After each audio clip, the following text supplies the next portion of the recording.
je ne connais malheureusement pas la situation des autres pays d'Afrique, même si je soupçonne que on soit dans des situations pas différentes les uns des autres. Voilà. Au niveau de la Côte d'Ivoire, il y a effectivement un boom de l'immobilier. Ça construit partout, en tout lieu, en tout temps, et c'est formidable. Mais il y a un bémol. Il y a un bémol. Je pense que selon mes analyses, qu'on n'est pas très loin d'un crash immobilier. Voilà. Un crash immobilier pour un certain... Hello, je suis Jessica Jebé, multi-entrepreneur en Afrique. Je suis dans la restauration, dans l'immobilier, dans l'agroalimentaire et dans l'esthétique. Je vis entre l'Europe et l'Afrique et ici, vous êtes sur ma chaîne où on parle d'entrepreneuriat, d'immobilier et d'investissement. Ce sont des thématiques qui vous intéressent. Je vais vous demander quelques petites choses. Activez la cloche de notification pour ne perdre aucune vidéo. Si vous êtes abonné, likez la vidéo, commentez la vidéo, partagez la vidéo et surtout pour ceux qui ne sont pas abonnés, qu'est-ce que vous attendez?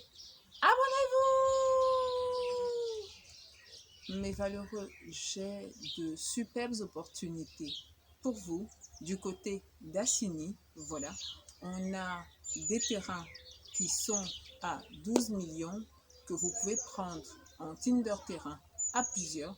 Ce sont des terrains qui sont idéalement situés. Ce sont des terrains qui sont déjà constructibles, où il y a pas mal de maisons pas très loin. Il y a d'ailleurs l'observateur Ebed, pour ceux qui le connaissent, qui est dans les parages. Voilà. Donc, c'est vers ce lotissement approuvé là qu'on vous propose des terrains qui sont extraordinairement bien situés pour pouvoir faire soit votre résidence principale, soit de la location courte saison, parce que ce sont des terrains qui sont situés à environ 500 mètres de la mer et qui sont situés pas très loin de la nouvelle autoroute qui nous emmène du côté d'Abidjan. Il faut savoir également que ce sont des terrains qui sont situés par la voie express à environ 30 à 45 minutes de l'aéroport et donc d'Abidjan. Vraiment, ce sont des terrains qui sont excellemment situés. Ce sont des terrains où actuellement on a plein de promotions immobilières de luxe. Ce sont des terrains également où il y a pas mal d'immigrés européens. Voilà, moi je ne veux plus dire expatriés, je vais dire immigrés européens. Pas mal d'immigrés européens. Il y a également des Libanais. Et nous sommes heureux d'être parmi les Africains qui proposent ces terrains-là pour qu'il y ait un maximum d'Africains, d'Ivoiriens qui puissent prendre possession de ces terrains qui sont sur la terre d'Ivoire. Bien, pour pouvoir avoir plus d'informations, allez dans la description où là vous allez avoir notre mail pour pouvoir entrer en contact avec nous et nos collaborateurs pour pouvoir vous donner plus d'informations. Bien. Hello mes valeureux, aujourd'hui je vais vous parler d'un sujet vraiment, je pense que pas très grand monde n'aborde là. Voilà, mais c'est un sujet, je pense, qui va sauver beaucoup de personnes qui veulent investir dans l'immobilier dans nos pays. Voilà. Quand je dis dans nos pays, je vais restreindre ça à la Côte d'Ivoire parce que c'est vraiment la situation de la Côte d'Ivoire que je connais. Voilà. Je ne connais malheureusement pas la situation des autres pays d'Afrique, même si je soupçonne que on soit dans des situations pas différentes les uns des autres. Voilà. Au niveau de la Côte d'Ivoire, il y a effectivement un boom de l'immobilier. Ça construit partout, en tout lieu, en tout temps, et c'est formidable. Mais il y a un bémol. Il y a un bémol. Je pense que selon mes analyses, qu'on n'est pas très loin d'un crash immobilier. Voilà. Un crash immobilier pour un certain type de construction. Si le crash n'a pas déjà commencé, je pense que le crash, de mon point de vue, il a déjà commencé, mais il n'est pas encore, tout le monde n'est pas au courant. Voilà, tout le monde n'est pas au courant qu'un certain type de construction, un certain type de maison, un certain type d'habitation, c'est hyper problématique ce type d'habitation-là. Bien, si vous voulez vous lancer dans la construction d'une maison pour pouvoir la mettre à louer, pardon, pour pouvoir la mettre, même pour pouvoir la vendre, sachez que si vous participez à la construction de ce type de maison-là, ah bah, vous êtes dans le crash. Vous êtes dans le crash. Les maisons pour lesquelles je vais vous demander d'être très regardant, de faire très attention, si vous voulez les acheter, ce sont des maisons qu'on vous propose à plus de 100 millions de francs CFA. 100 millions de francs CFA, ça fait 150 euros. 150 euros. Si c'est des maisons que vous voulez louer, que vous voulez acheter pour en faire votre résidence principale ou même votre résidence secondaire, il n'y a pas de problème. Voilà. À plus de 100 millions, il n'y a pas de problème puisque c'est un bien que vous voulez pour vous-même pouvoir en user, avoir l'usufruit de ce bien-là. Donc, il n'y a pas de problème. Mais si c'est dans l'optique de la revente, ah là, vous êtes dans le crash. Vous êtes complètement dans le crash. Ce sont des biens qui ont vraiment du mal, sinon qui ne se prennent pratiquement plus. Voilà, en Côte d'Ivoire. Ce sont des biens qui ne se prennent pratiquement plus en Côte d'Ivoire. Il faut que je me fasse bien comprendre. Quand je dis pratiquement plus, ça ne veut pas dire que vous n'allez pas trouver de personnes éventuellement pour prendre ces biens-là. Mais ces personnes-là sont quelque part une niche. Voilà, c'est une niche, mais absolument restreinte. Voilà. Donc, c'est hyper difficile pour pouvoir vendre ces biens-là. Voilà. Et malheureusement, il y a beaucoup de personnes au début du boom de l'immobilier qui se sont lancées dans ce secteur-là, du bien dit de luxe. Voilà. Qui ont investi pas mal d'argent pour ces villas qui coûtent plus de 100 millions. On a des maisons même qui vont jusqu'à 1 million d'euros, hein. C'est-à-dire de 150 000 euros jusqu'à 1 million d'euros. Voilà. Donc, ce type de maisons-là, ce sont des maisons qui sont pratiquement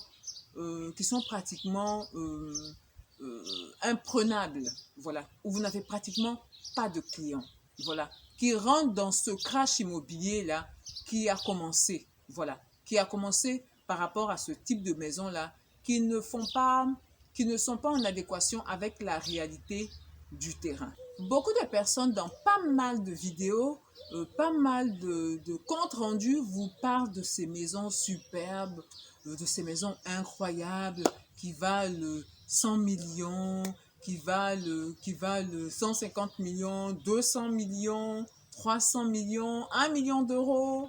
Voilà, ces maisons-là. Je suis passée du CFA, quand je parlais de centaines de millions, c'était en CFA. Voilà, et 1 million d'euros. Voilà. Donc, ces maisons hors calibre, mais c'est des maisons qui ne bougent pas. Personne ne les prend. Personne ne les prend parce qu'elles sont trop chères. Parce que ces maisons sont trop chères. Donc, quand vous voulez vous lancer dans l'immobilier, faites attention à ce type de bien-là. Comme je vous l'ai dit au départ, si c'est un bien dont vous voulez profiter, il n'y a pas de problème. Mais si c'est un bien que vous êtes par exemple de la diaspora, vous voulez mettre sur le marché, à la location, ce genre de truc, sachez que c'est un bien qui va très difficilement être louable. Voilà, louable, difficilement louable, difficile à vendre, à revendre. Voilà, ça va être des biens difficiles à revendre. Et vous avez sur le marché ivoirien de plus en plus ce type de biens-là. Voilà, de plus en plus ce type de biens-là qui sont là, où vous mettez de l'argent et où vous n'avez aucun retour sur investissement. Voilà, ce sont des biens dont les gens ne font pas attention lorsqu'ils sont en train de mettre leur argent dans ces biens-là. Quand vous mettez de l'argent dans un bien, même si c'est pour pouvoir y habiter, faites attention à est-ce que ce bien-là, ça a de la valeur. Voilà. Est-ce que ça a une valeur marchande? Il faut que je me fasse bien comprendre. Quand je parle de valeur marchande, ça veut dire, est-ce que ce bien que vous êtes en train de construire là, si vous le mettez sur le marché, au jour d'aujourd'hui, vous allez facilement avoir des acquéreurs. Il faut que ce soit votre réflexion. Même si c'est un bien dont vous allez profiter directement. C'est-à-dire qu'il va être soit votre résidence secondaire, soit votre résidence principale. Il faut toujours quand même avoir dans la tête, est-ce que ce bien-là, je vais pouvoir le revendre facilement? Voilà. Est-ce que je vais pouvoir le revendre facilement? Évidemment, ça peut ne pas aussi être, puisque vous allez y être, vous n'êtes pas intéressé par la revente et donc vous n'entrez pas sur le marché. Mais la majorité des personnes, parce que je vois de plus en plus de maisons de ce type-là qui ne trouvent pas preneur ni en location ni à la vente, je me dis que les personnes qui ont construit ces maisons-là, ce n'était pas dans l'optique d'y habiter. Voilà, c'était pour faire de la plus-value. Et malheureusement, on voit que ces maisons-là, on ne trouve pas de preneur. On ne trouve pas de preneur. Donc, faites très attention. Il y a beaucoup de suivisme qui fait que, parce que l'autre a fait, toi aussi tu vas aller faire. Ah, la maison elle est belle et tout ça. Oui, mais moi je loue ma maison à 2 millions. 2 millions, ça fait 3 000 euros. Moi, je loue ma maison jusqu'à 4 millions. 4 millions, ça fait pratiquement 6 000 euros. Voilà. Donc, tu as cet esprit-là. 4 000 euros par mois, 3 000 euros par mois, plus de 6 000 euros par mois. Tu dis, ah ouais, ça vaut le coup quand même d'aller vers ce type d'investissement-là. Sachez que les gens qui viennent qui viennent louer les maisons, 3 000 euros, 4 000 euros, 6 000 euros, il n'y en a pas tant que ça. Il n'y en a pas tant que ça. Et pour le même montant, vous pouvez aller vers des investissements immobiliers beaucoup plus rationnels qui conviennent à la majorité de la population en l'état actuel de leurs finances. Voilà. Donc, faites très attention quand vous regardez les autres. Celui-là a fait ça, il a effectivement un locataire qui paye un tel montant, et donc moi, je vais aller. Non, ne faites pas du suivisme. Regardez bien la majorité de ce type de maison-là, de ce type de bien-là. Est-ce que ces biens-là trouvent preneur facilement? Vous avez des biens qui sont là pendant des années sans preneur. Voilà, sans preneur. Et les gens viennent, ils prennent 1 année, 2 années, et puis le bien, il revient sur le marché encore. Voilà. Donc, pensez fortement à ça avant de vous lancer vers ce type de bien-là, mes valeureux. Bien, je vais vous dire, portez-vous bien, prenez soin de vous et de votre famille, et n'oubliez pas, on avance ensemble.